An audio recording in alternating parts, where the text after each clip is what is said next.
umat Islam masuk surga semua, Pak. Dan memang itu terkorelasi dengan tema yang diminta oleh Pak Haji Abdul Roni tadi. Allah Subhanahu wa taala berfirman, A'udzu billahi minasyaitonir rajim. Tsumma awrasnal kitabal ladzina istafaina min ibadina faminhum zalimun li nafsihi wa minhum muqtasid wa minhum sabiqum bil khairati biiznillah dzalika huwal fadlul kabir. Lalu kami wariskan Alkitab, yakni Al-Quran, kata Allah, kepada hamba-hamba yang telah kami pilih. Maka faminhum zalimul li nafsih, sebagian mereka menzalimi diri mereka sendiri. Faminhum muqtasid, sebagian mereka ada di tengah-tengah.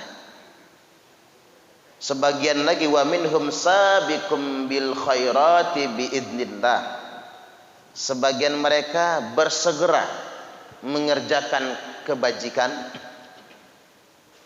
mengamalkan Al-Quran, itu pun biidznillah, atas izin dari Allah. Berdasarkan ayat ini maka ada hadis dari Rasulullah sallallahu alaihi wasallam, umatku itu ke surganya dibagi menjadi 3 golongan.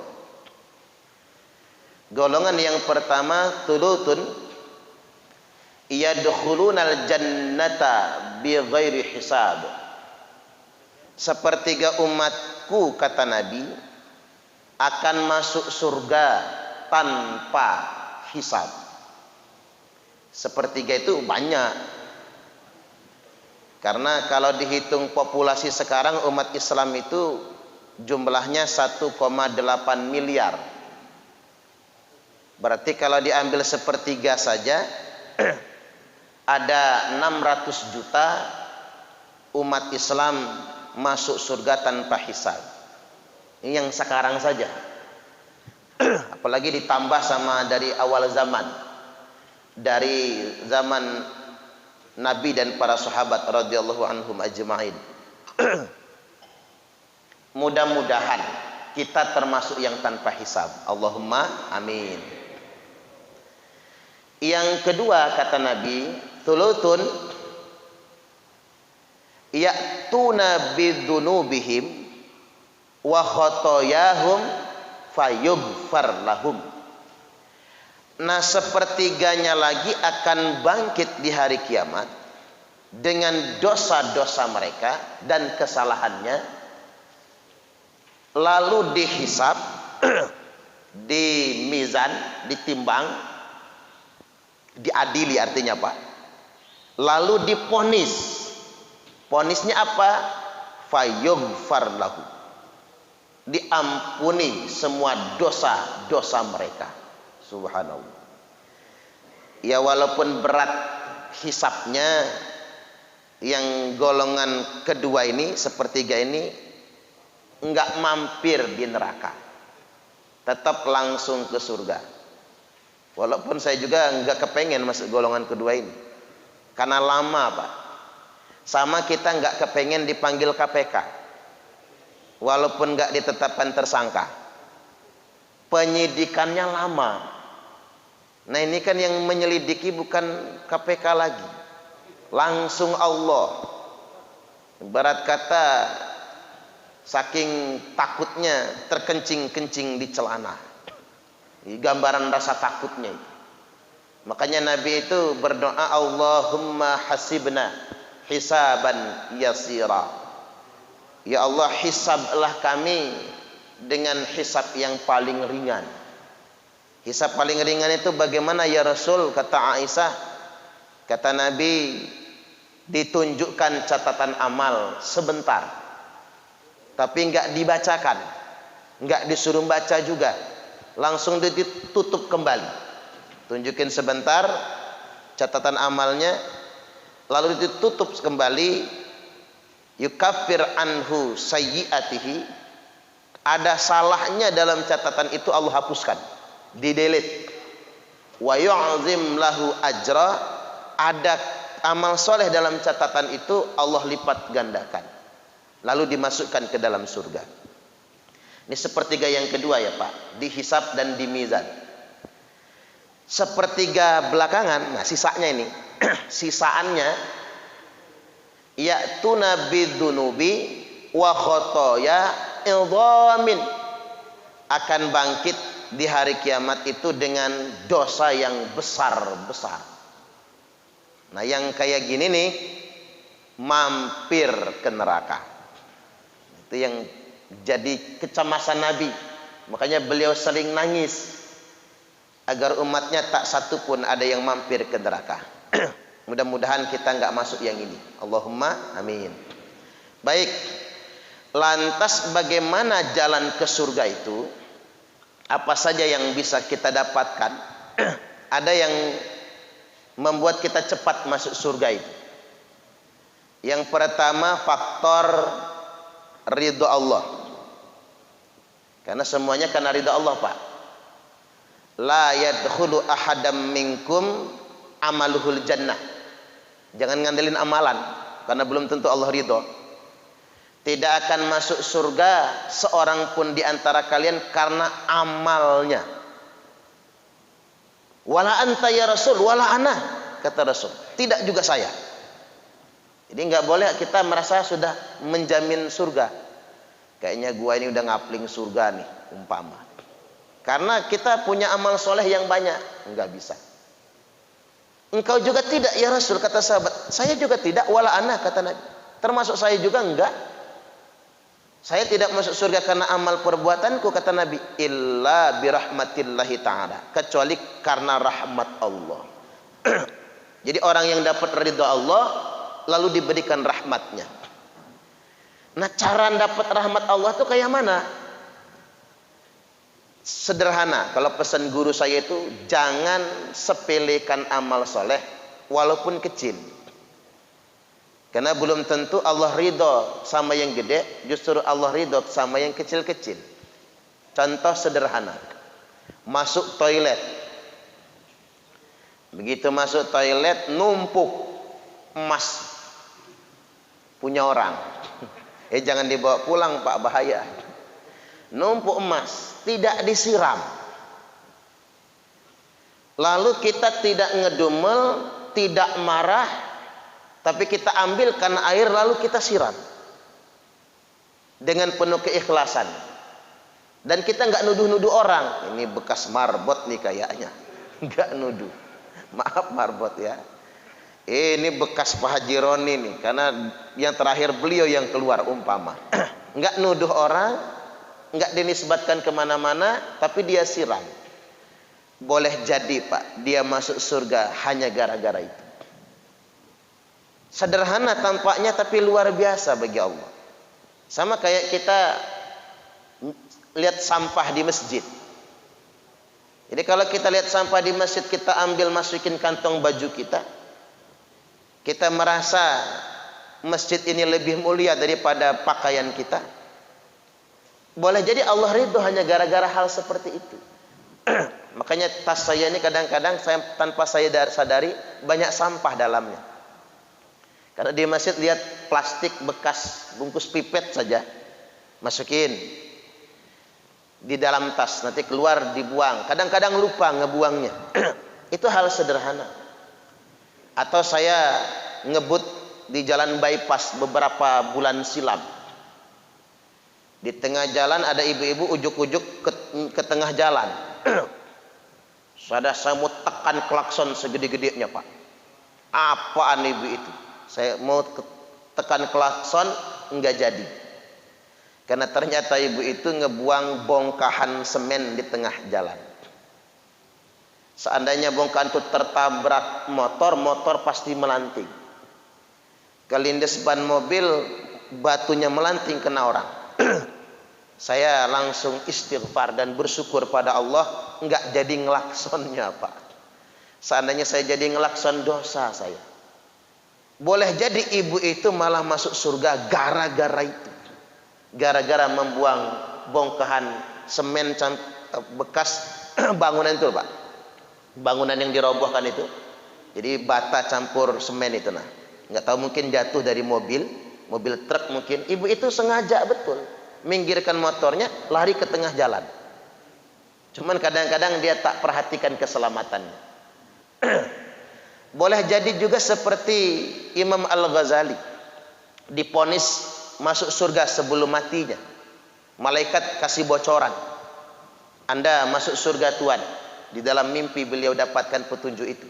Karena ru'yatul rajulul mu'min juz'un min ajza'in nubuwah. Mimpi ulama itu salah satu petunjuk dari Allah Ta'ala. Kata Imam Al-Ghazali, ngapa saya masuk surga? Apa karena saya ngarang kitab begitu banyak? Bukan.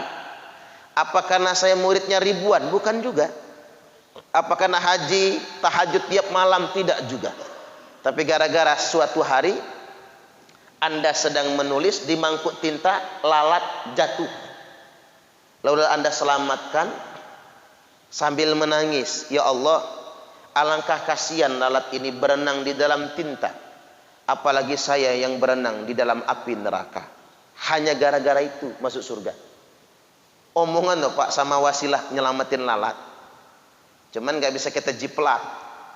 Di rumah sambil ngopi, lalat masuk, plek. Kita ambil lalatnya. Lalu kita teriak, "Mah, papa masuk surga kayaknya." Mengapa? Telah menyelamatkan lalat misalnya. Wallahu a'lam bisawab. Tapi maksudnya sekecil apapun amalan boleh jadi karena itu Allah ridho dengan kita. Itu yang pertama. Yang kedua yang bikin orang cepat masuk surga itu syafaat. Makanya Nabi itu memberi syafaat di yaumil mahsyar, memberikan syafaat ketika di mizan, memberikan syafaat bagi orang yang kurang amal, memberikan syafaat agar orang masuk surga tanpa hisab, memberikan syafaat agar orang tidak disiksa, sampai memberi syafaat kepada orang yang sudah di dalam neraka. Itu syafaat Nabi yang menolong. Makanya kita dikit-dikit ngomong semoga kita semua mendapatkan syafaatnya. Itu benar. Dan cuma Nabi kita Pak yang dapat fasilitas syafaat. Jadi sampai begini bunyi hadisnya itu. Likulli nabiyyin da'watum mustajabah. Tiap-tiap nabi punya doa yang pasti dikabulkan. Da'watum mustajabah. Itu pakai tak marbutah itu Pak. Sighat lil mubalaghah. Jadi artinya tingkat keterkabulannya itu 99% doa para nabi itu. Fata'ajjalat kullu nabiyyin da'watahu. Cuman beda sama nabi-nabi yang lain sama aku, kata Nabi. Nabi-nabi yang lain menyegerakan doa mereka. Jadi apa saja doa yang bakal diijabah itu langsung minta. Kecuali aku, kata Nabi. Tiap kali Jibril datang, Muhammad, doalah. Karena doamu sekarang ini pasti dikabulkan. Aku nggak jadi doa, kata Nabi. Kalau kita mah enak ya Pak, kalau ada malaikat datang, man doa. Doamu sekarang pasti dikabulkan. Masya Allah. Kira-kira minta apalah saya ya. Kalau minta surga mau udah pasti itu. Minta apa lagi kira-kira Pak? Minta jadi presiden mungkin ya. Kalau saya jadi presiden, tanah-tanah HGU itu mau tak kasih ke PTPN semua untuk mensejahterakan rakyat. Itu mimpi saya itu Pak. Mudah-mudahan ada presiden nantinya ngasih tanah-tanah HGU itu untuk kesejahteraan rakyat. Allahumma amin. Silahkan minta. Tapi Nabi nggak minta. Datang lagi Jibril, Muhammad doa. Doamu sekarang akan dikabulkan oleh Allah. Nggak jadi, kata Nabi. Saya nggak jadi doa. Nah sahabat nanya, kok begitu ya Rasul? Wa inni ikhtaba'tu da'wati. Sengaja aku nabung. Jadi bukan berarti menyanyiakan doa Pak. Nabi punya tujuan, ya Allah aku nggak jadi minta, tapi aku punya permohonan. Doa yang bakal dikabulkan itu kuinvestasikan, bahasa kitanya. Ibarat kata gini, kita nawarin, kamu mau nggak duit? Enggak. Tapi duitnya akan saya investasikan. Itu maksudnya. Doaku itu aku investasikan, kata Nabi, wa inni ikhtaba'tu da'wati syafa'atan li ummati yaumal qiyamah. Akan aku barter di akhirat nanti, di hari kiamat nanti, sebagai syafaat untuk semua umatku. Yang dengan syafaat itu aku berjuang, umatku akan masuk surga semua. Allahumma amin. Syaratnya satu, Pak. Man mata min ummati la yusyriku billahi syai'an. Nabi mengclosing kalimatnya, barang siapa yang mati di antara umatku, yang saat matinya tidak menyekutukan Allah sedikit pun. Kalau matinya lagi nyembah dukun, nggak bisa dapat syafaat. Matinya lagi murtad, nggak bisa dapat syafaat. Syaratnya cuma satu. Walaupun mereka berbuat dosa, ya Rasulullah, walaupun mereka berbuat dosa, walaupun mereka mengerjakan dosa besar, walaupun mereka mengerjakan dosa besar, ini dapat syafaat dari Nabi. Mudah-mudahan kita semua mendapatkan syafaat. Allahumma amin. Saya urutkan. Umat Islam itu ada yang masuk surganya begini modelnya. Dari kecil sampai tua, dewasa, tua, mati, baik terus, Pak. Walaupun yang kayak gini ini langka kan. Ada yang dari kecil, dari lahir, anak-anak nurut, remaja mondok, dewasa jadi ulama, tua arif bijaksana, mati lagi sholat. Allahu Akbar. Ini jarang nih, tapi ada. Apalagi level-level ulama zaman dahulu kan, kayak Imam Syafi'i misalnya. Imam Syafi'i itu ke pasar aja nutup kuping, karena semua kata-kata orang akan dihafal oleh beliau nantinya. Jadi dari lahir Imam Syafi'i itu sampai wafat baik terus. Nah, ada yang kayak gitu. Ini jenis makhluk langka nih. Kemudian yang berikutnya, yang kedua, ada yang seumur hidupnya lebih banyak kebaikannya daripada dosa-dosanya. Nah, ini yang sering dapat mati husnul khotimah itu. Dia mati menurut kebiasaan. Rajin tahajud, mati lagi tahajud. Rajin puasa, mati lagi puasa. Rajin baca Quran, mati lagi baca Quran. Rajin dangdutan, mati lagi dangdutan. Nggak tahu itu. Saya meyakini kayaknya nggak husnul khotimah kalau yang itu. Lagi joget-joget, keselak mikrofon misalnya, mati umpama. Jadi itu matinya dalam keadaan lalai. Mati dalam keadaan lalai mengingat Allah Subhanahu wa taala. Tapi orang akan mati menurut kebiasaannya. Biasa ngerumpi, ya mati lagi ngerumpi. Nah, ada umat ini karena dia banyak kebaikannya daripada dosanya, dia dimatikan menurut kebiasaannya. Mudah-mudahan kita dimatikan dalam kebiasaan yang baik. Allahumma amin. Yang ketiga, ada di antara umat ini yang kayak zebra, belang belonteng, hitam putih, hitam putih, hitam putih. 50-50. 50% baik, 50% jelek. Tapi kok bisa masuk surga? Ada ceritanya, Pak.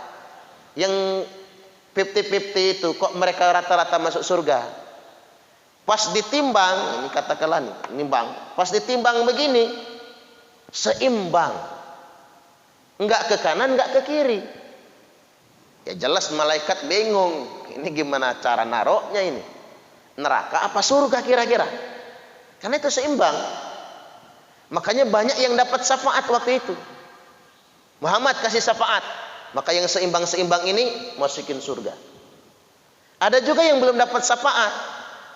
Begitu dilihat, banting ke kanan, lalu masukin surga. Ya Allah, kata si hamba ini, mengapa kok tiba-tiba banting ke kanan? Bukankah tadi seimbang? Kamu jamaah Baitur Rahim, kata Allah. Iya ya Allah. Coba kamu ingat-ingat dulu. Ingat apaan? Pernah nggak minggu 8 November pengajian? Iya ya Allah. Parman yang ngisi.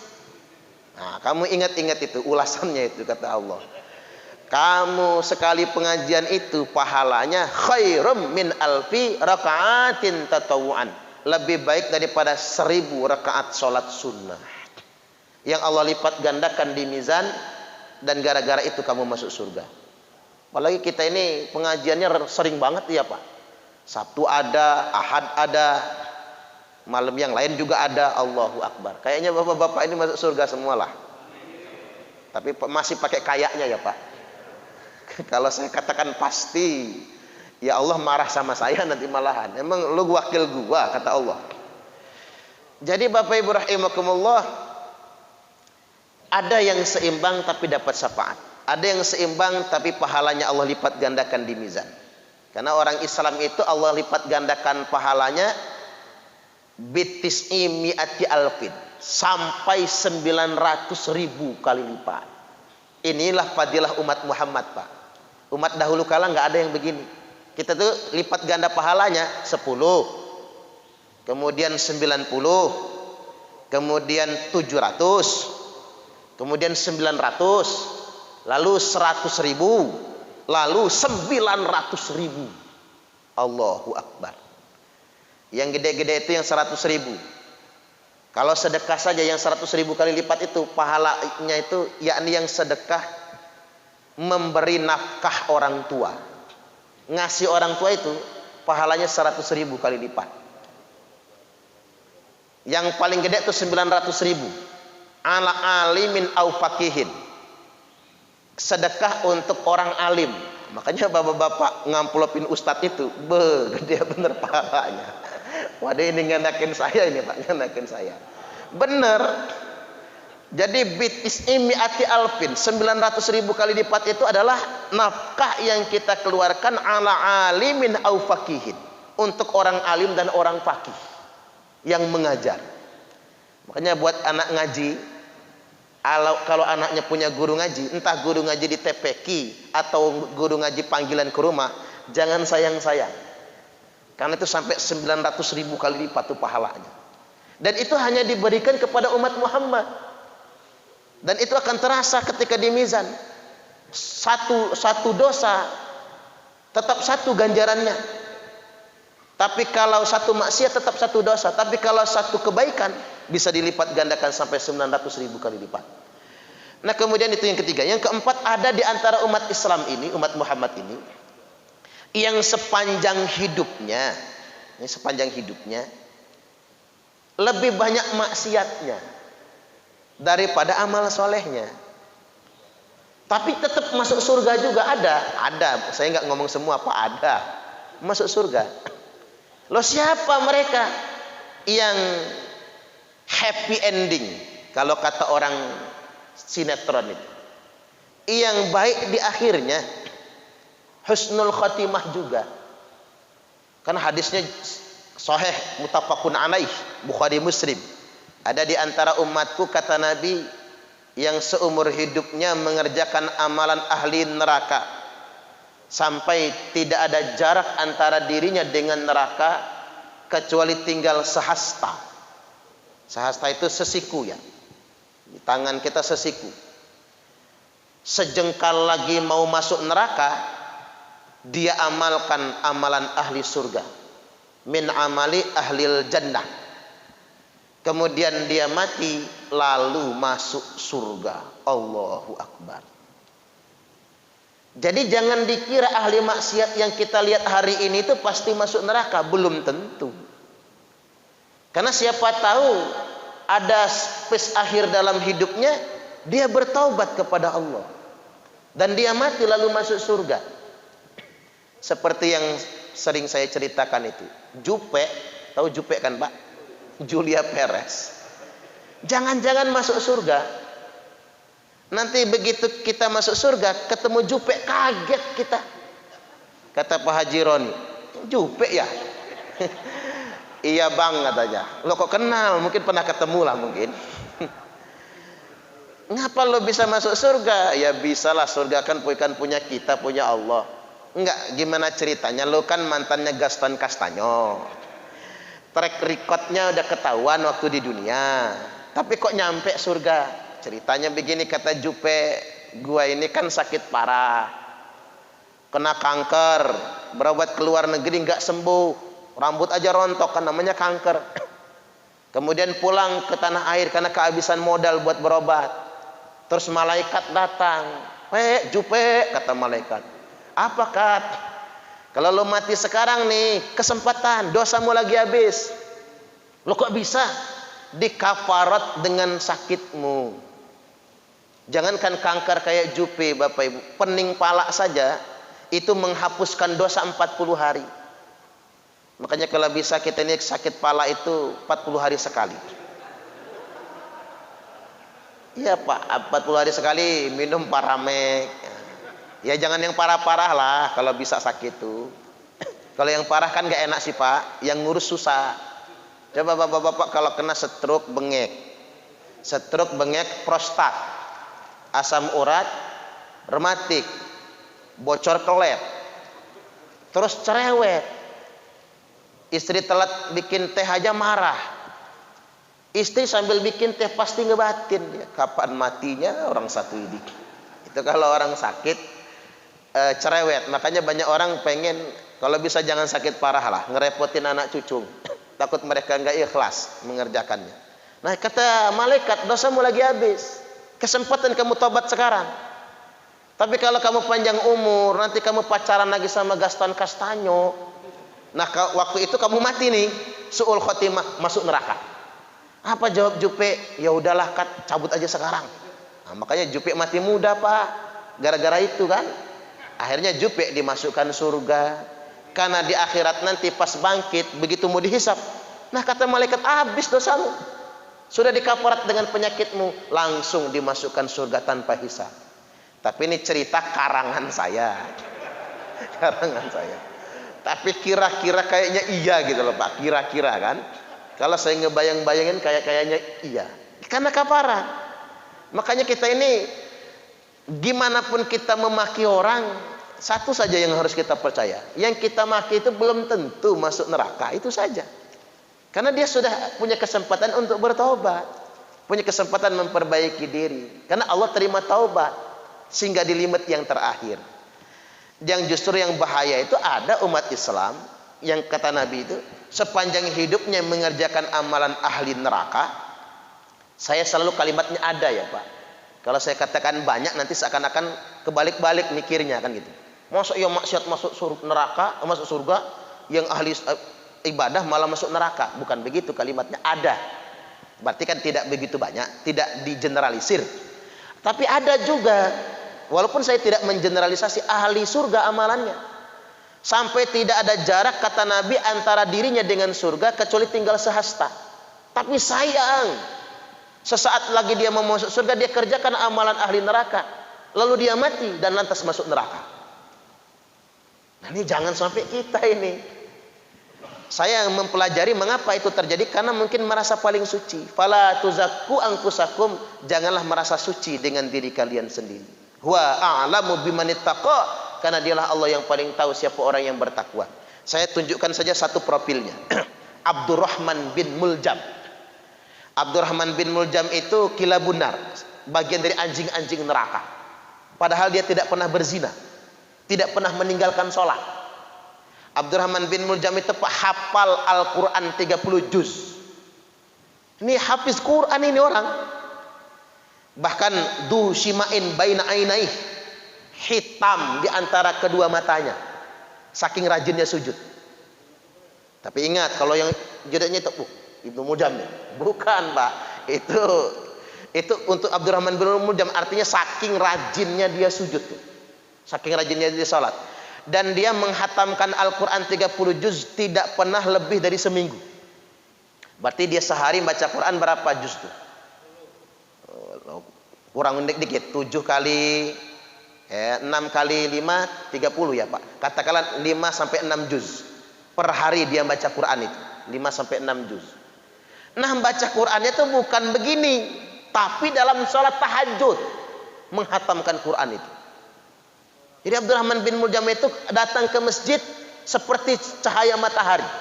Maksudnya apa? Datang dulu ke masjid baru orang adzan, mendahului adzan. Kalau kita kan patokannya adzan. adzan berangkat. Kalau dia tidak, berangkat dulu. Saking awalnya ke masjid, salat selalu di saf yang pertama. Saking rajinnya ini orang. Dan duta Al-Quran. Nggak pernah zina, nggak pernah maling, nggak pernah korupsi. Terus apa lagi? Nggak pernah meninggalkan sholat, tahajud tiap malam, hatam Quran, tapi masuk neraka. Loh, apa sebabnya? Di menit akhir dalam hidupnya, dia membunuh Khalifah Ali bin Abi Thalib di tanggal 7 Ramadan. Alasannya apa? Ali kafir. Nah, itulah masalahnya, Pak. Itulah penyakit orang Islam ini, kalau sudah soleh, kafir semua orang.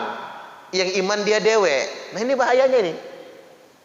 Ditikam lehernya sedang ngimami sholat subuh.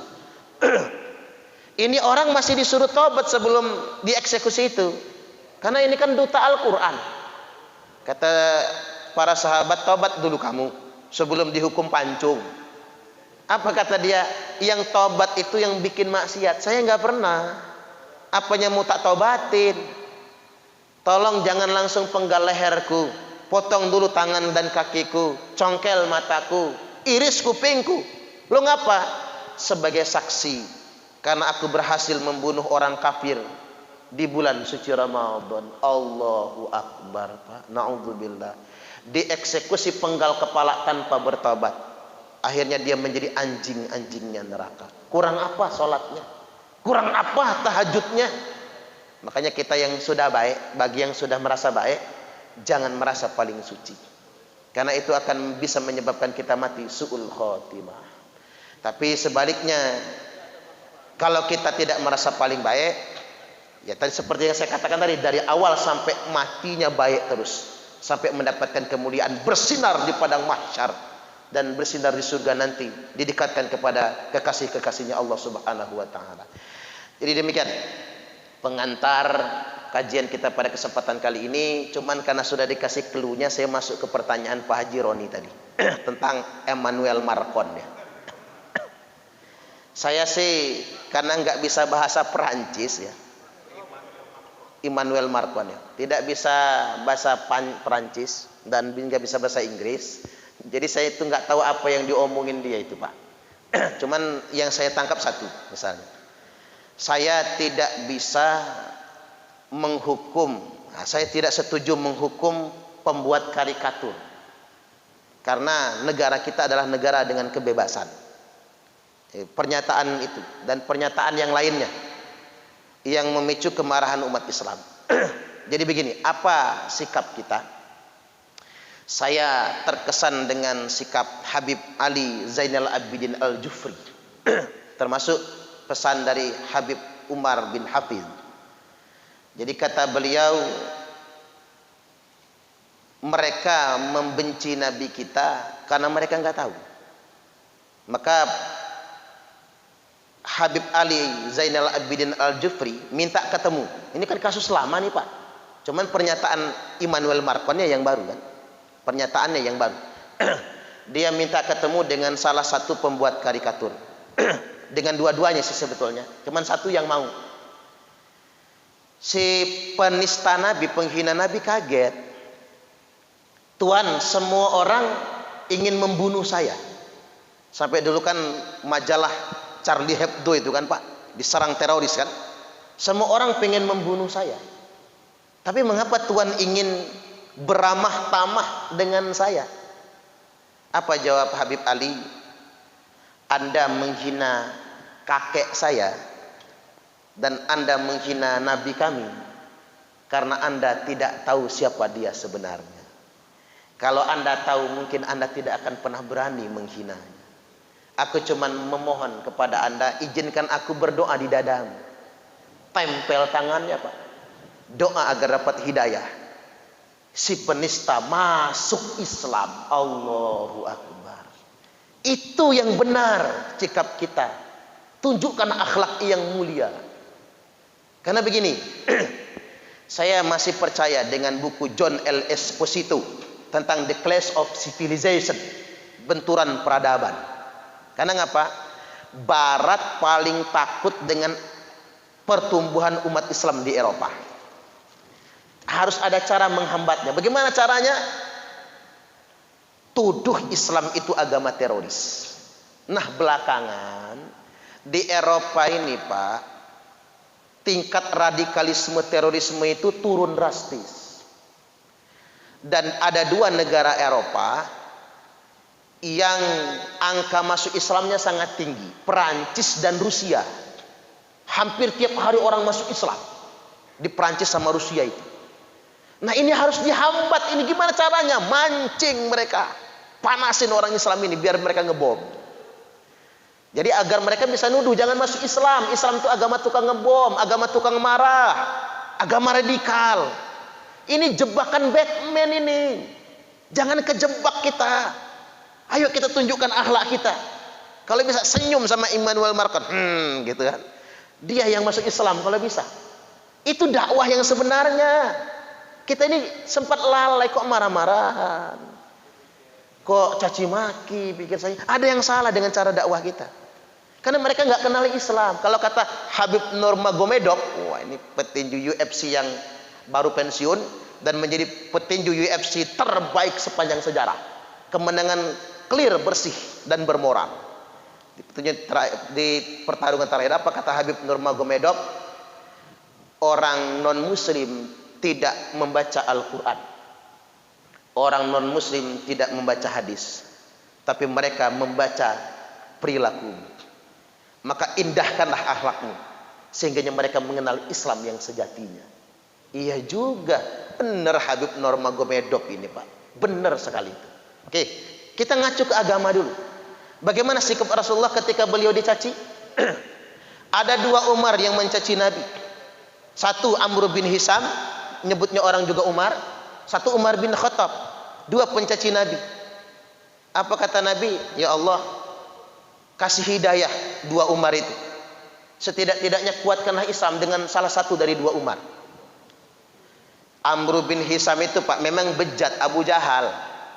Tapi kalau dinilai bejatan Umar kerjaannya nyaci maki Nabi. Adiknya digamparin gara-gara baca Quran. Quran dirobek-robek oleh Umar. Anak perempuannya dikubur hidup-hidup.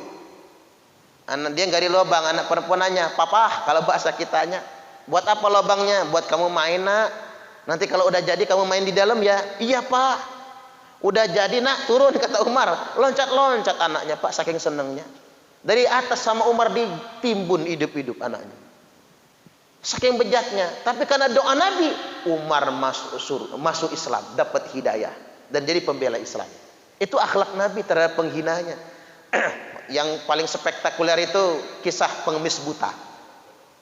Setelah seminggu usai wafatnya Nabi, Abu Bakar ke rumah Nabi menjumpai anaknya.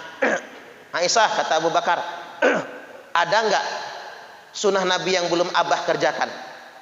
Ada, kata Aisyah. Tuh di ujung gang, di ujung pasar, ada pengemis yang oleh Nabi tiap hari disuapin makan. Oh begitu, kata Abu Bakar. Tak tengok sekarang? Tengok. Ya kaget, Pak, Abu Bakar. Pikir pengemis biasa. Ini pengemis agamanya Yahudi. Sambil ngemis, buta ini orang tunanetra. Kalau ibarat pengamen tunanetra itu ngamennya dengan caci maki. Muhammad pendusta, Muhammad pembohong, Muhammad mesum. Diulang-ulang, pendusta, pembohong, mesum, pendusta, pembohong, mesum. Coba kalau dia itu namanya Immanuel Macron. Oh mungkin udah ditebas palanya itu, Pak. Yahudi itu permusuhannya paling besar dengan Islam. Udah pengemis, buta, Yahudi juga. Kata Abu Bakar, pengen tak jitak aja nih orang. Kalau bahasa kitanya begitu, Pak. Tapi karena ini Nabi yang lakukan, maka dia lakukan, Pak, disuapin. Nyuapin baru separoh, si pengemis pegang tangan Abu Bakar. Kamu siapa? Man anta? Saya yang biasa nyuapin kamu tiap hari. Bohong. Itu bukan Anda. Lo apa bedanya, kata Abu Bakar? Karena yang biasa menyuapiku tiap hari, dia lembutkan rotinya. Setelah lembut, dia pelan-pelan suapkan ke aku. Dia kasih minum aku, sabar dia menunggu aku sampai aku kenyang. Kata Abu Bakar, yang nyuapin kamu seminggu yang lalu sudah wafat, meninggal dunia. Loh, siapa dia? Dialah Muhammad bin Abdullah yang tiap hari kamu caci maki, tiap hari kamu hina. Langsung geblak pengemis, pingsan. Bangun dari pingsan, langsung mengucapkan 2 kalimat syahadat, masuk Islam. Memang sepanjang Nabi hidup dia mencaci maki Nabi, Pak. Bahkan hidayah tak datang ketika Nabi masih hidup. Tapi setelah Nabi wafat, hidayah itu datang. Itulah nasib penghina Nabi.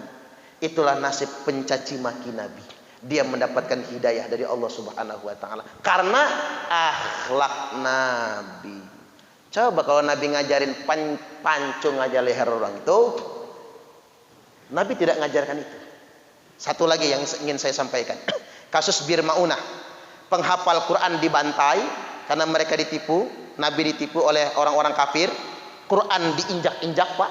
Ada yang ngencingin Quran, ada yang buang hajat di atas Quran itu, dicabik-cabik. Semua penghafal dibunuh di Bir Maunah. Nabi demo kepada Allah 30 hari demonya. Allahumma al'an ri'lin, Allahumma al'an Dhakwan, Usayyah. Demo. Setelah 30 hari Allah turunkan firman-Nya. Ali Imran 128. Laisa laka minal amri syai'un aw yatuba 'alaihim aw yu'adzibahum fa innahum zalimun. Sudah Muhammad, berhenti. Sudah berhenti, Pak. Bukan urusanmu lagi sekarang, kata Allah. Ini urusanku. Aku ingin memberi ampun mereka karena mereka bertaubat. Au yautuba alaihim, apakah taubat mereka diterima? Hakku, kata Allah. Au yu'adzibahum, apakah mereka akan diadab? Itu urusanku, bukan urusanmu. Fa innahum dzalimun, dikarenakan mereka melampaui batas. Berhentilah berdoa itu. Lantas Nabi mulai calling down. Mulai adem, Pak. Ya Allah, kalau aku boleh memilih, jangan engkau azab mereka, tapi sebaiknya engkau berikan hidayah kepada mereka. Allahu Akbar. Kita pun boleh ngomong, ya Allah, kalau kami boleh memilih, jangan engkau azab Perancis itu, jangan engkau azab Emmanuel Macron itu, tapi berikan mereka hidayah. Kira-kira setuju kan, Pak? Harus begitu kita. Jangan nirutin emosi. Karena lebih baik hidayah yang datang. Makanya saya setuju sama Jaula itu, Pak. Daripada nyaci maki Amerika, datanglah ke Amerika, dakwah ke sana. Daripada nyaci maki Perancis, datanglah ke Perancis, dakwahlah ke sana. Emosi sesaat tidak akan menjadi solusi bagi kita. Kasus Taif itu lebih hina lagi kan, bukan lagi mencaci fisiknya kan, bukan hanya mencaci dalam kata-kata. Peristiwa Taif udah dicaci maki, dilemparin batu, Nabi penuh dengan darah, dikomparin kotoran. Nabi terjatuh, dipaksa bangun lagi. Sampai Nabi sembunyi di kebun Rabi'ah sambil nangis. Allahumma inni an ashku ilaika du'afa quwwati. Nangis Nabi. Ya Allah, karena kekasihnya begitu. Kata Allah, Jibril, temuin tuh Muhammad. Mau apa dia? Datang Jibril, Muhammad, mau apa kamu? Kita bunuh semua itu mereka. Datangkan wabah yang lebih dahsyat dari corona. Datangkan gempa bumi, datangkan badai pasir. Apa jawab Nabi? Jangan Jibril, aku cuma pengen nangis. Biarkan mereka semua menganiaya, mencaci maki aku, tapi aku masih berharap ada di antara keturunan mereka yang mengucapkan kalimat La ilaha illallah. Jelas dalilnya sahih semua ini, Pak. Tapi kalau, mohon maaf betul, kalau memboikot, saya bukan nggak setuju, tapi itu pendapat pribadi boikot itu, Pak, bukan pendapat agama. Agama nggak pernah mengajarkan itu. Nabi beli beras, gandum sama orang Yahudi. Tidak ada satupun ayat maupun hadis yang mengajarkan boikot produk Nasrani, boikot produk Yahudi. Tidak ada. Karena urusan muamalah itu netral. Tapi kalau secara pribadi orang pengen memboikot, boleh. Hak pribadi kan. Ingin memboikot silahkan. Tapi pribadi, jangan diatasnamakan pendapat agama. Kalau pendapat agama seperti yang saya sampaikan tadi. Saya menyampaikan begini, Pak. Saya tahu betul ini pasti beda pendapat. Tapi itulah sikap pemikiran saya. Sesuai dengan sunnah-sunnah Nabi. Karena gini, Aqua misalnya. Enggak ngaruh boikot Aqua itu, Pak. Sama Perancis enggak ngaruh. Yang ngaruh apa? Pabrik Aqua tutup, karyawan Aqua PHK semua. Itu siapa? Mamang kita sendiri. Ponaan kita sendiri, tetangga kita sendiri. Aqua kan Indonesia itulah. Ini yang jadi persoalan. Mau kita boikot apanya gitu? Itu akan jadi persoalan nantinya. Ujung-ujungnya kalau kita boikot Aqua nanti ngerembet, boikot Unilever. Unilever banyak, semua jenis produk dalam toko itu Unilever semua itu merembet. Ujung-ujungnya ngeboikot HP. Apa kuat kita ngeboikot HP? Merembet kemana-mana. Karena itulah mengapa urusan muamalah tidak dibatasi oleh Nabi. Tapi kalau secara pribadi, pendapat pribadi ya juga nggak salah. Tapi jangan diatasnamakan pendapat agama. Yang bahaya itu begini Bapak Ibu, yang ngena betul, contoh Eropa memboikot sawit Indonesia, dampaknya jelas Pak, jeblok harga sawit, kan begitu. Nah kita ini kalau bisa, kalaupun mau boikot, boikot yang kayak gitu. Ada nggak produk mereka yang bikin mereka jeblok? Kalau Aqua ya kita sendiri yang kena, terus terang saja, produk-produk dalam negeri itu. Tapi kalau kayak Eropa memboikot kopi misalnya Pak, kerasa betul, karena saya ini petani Pak. Saya ini petani, harga kopi rendah. Ketika bertanya apa? Masalahnya diekspor. Sawit juga begitu. Eropa itu sudah bertahun-tahun ini nggak mau nerima CPO, minyak mentah, sawit mentah Indonesia itu nggak mau. Nggak tahu ada kepentingan balik layar, mungkin ingin melemahkan ekonomi kita atau apa namanya. Kopi, kemudian cengkeh, lada, kemudian sawit, karet ya Pak, karet. Zaman PSBY mahal karena ekspor ke Eropa kan. Sekarang diboikot tuh nggak bisa masuk Eropa. Nah, hal-hal begini kita sudah kena yang gak enaknya. Urusan boikot ini justru mereka yang sudah duluan boikot kita tanpa kita sadari. Makanya kalau bisa ada yang efeknya kayak gini, saya malah setuju juga. Tapi menurut saya itu harus dikaji secara matang. Jangan sampai contohnya begini, saya berpendapat begini, nanti ustadz yang lain mencaci maki saya. Jangan gitu ya. Ini pendapat saya murni Pak, dari pandangan saya dan ngacu kepada akhlak Rasulullah SAW. Tunjukkan akhlak kita kepada mereka. Yakin mereka akan masuk Islam. Karena begini, Perancis dan Rusia, dua negara yang angka masuk Islamnya sangat tinggi sekali. Hampir tiap hari orang masuk Islam. Nah, satu-satunya cara untuk membendungnya, bangun pencitraan Islam agama teroris. Tapi gimana caranya? Pancing agar mereka marah, agar radikalisme bangkit kembali. Nah, itu saja.